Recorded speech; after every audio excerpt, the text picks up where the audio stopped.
Ya, sekarang kita akan masuk ke learning objective yang ketiga di pembelajarannya kita hari ini. Baik teman-teman sekalian, ini adalah topik untuk design thinking requires empathy. Nah,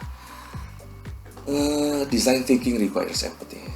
Nah, proses human centered design atau human approach itu bukan hanya terkait dengan bagaimana mencari tahu apa yang dibutuhkan oleh orang-orang, tapi juga terkait mengeksplorasi bagaimana perilaku mereka, mencari tahu bagaimana mereka berpikir, dan melakukan empati atas apa yang mereka rasakan. Kalau di semester yang lalu kan saya selalu bilang dengan 3 kata ya, what they say, ya kan, what they think, dan how they feel, ya kan, bagaimana mereka merasakannya. Mudah-mudahan ini kan kalian sudah melakukannya dan lebih mudah memahami apa yang saya sampaikan di sini ya.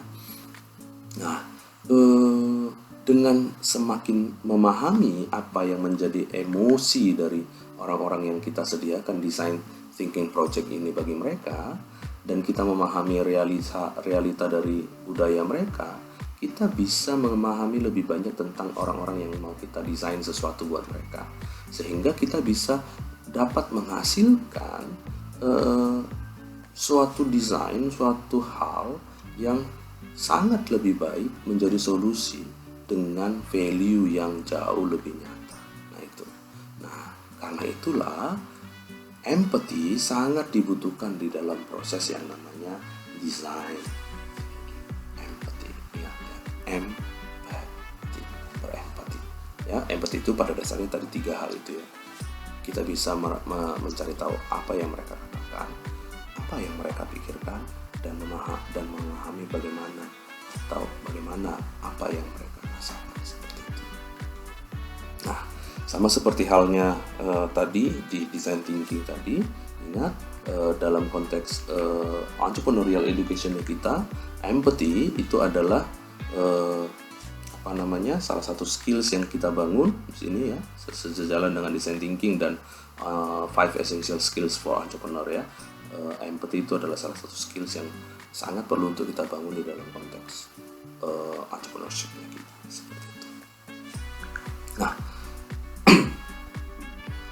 empathy itu adalah hal yang sangat esensial di dalam konteks mencari jejaring, networking, dalam konteks kepemimpinan yang efektif, dan dalam konteks membangun suatu tim. Nah, ingat, kalian juga nanti akan team up di Entrepreneurship 2 ini, jadi gunakan empati untuk bisa bernetworking, menjadi seorang leader yang efektif, dan dalam membentuk suatu tim yang baik.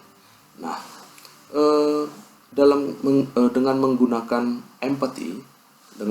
empati, kita bisa mengembangkan dalam mengembangkan empati, kita bisa membentuk pemahaman kita lebih baik tentang orang lain, ya, dengan cara menanyakan why, kenapa.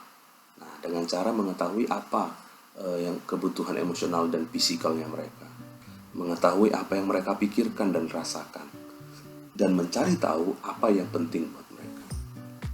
Nah, secara singkat saya bisa jelaskan bahwa empathy itu menciptakan ide-ide yang berarti dan ide-ide yang penuh dengan inovasi yang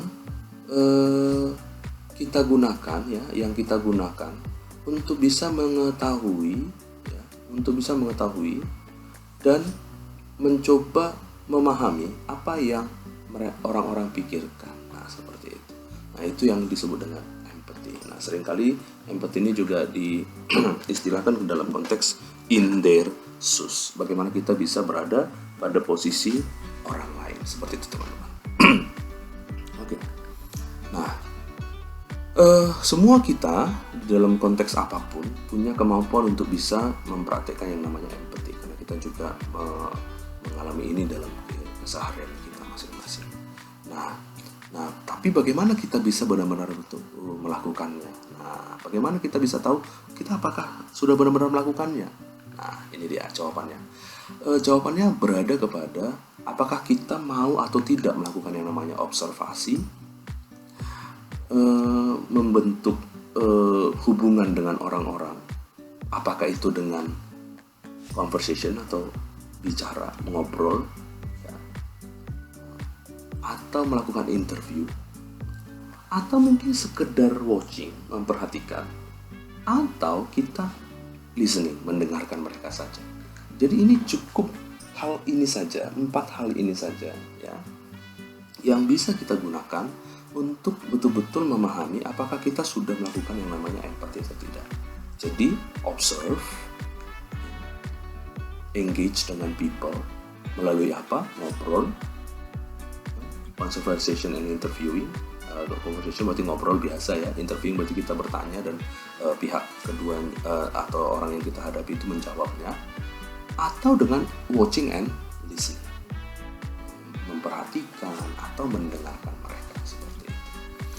Nah, empathy itu adalah elemen kunci di dalam proses design thinking. Kenapa? Karena ini yang paling membantu kita untuk bisa menyelesaikan permasalahan yang kompleks dan mengidentifikasi kebutuhannya mereka. So, itu semua teman-teman sekalian, pemahaman tentang empathy, dan kami akan memberikan kalian assignment ketiga untuk bisa mempraktekkan proses empathy dengan lebih baik lagi. Dan assignment ketiga ini adalah penutup dari kami untuk hari ini. That's all from us untuk topik kita pada entrepreneurship 2 minggu ini. Thank you and see you next week.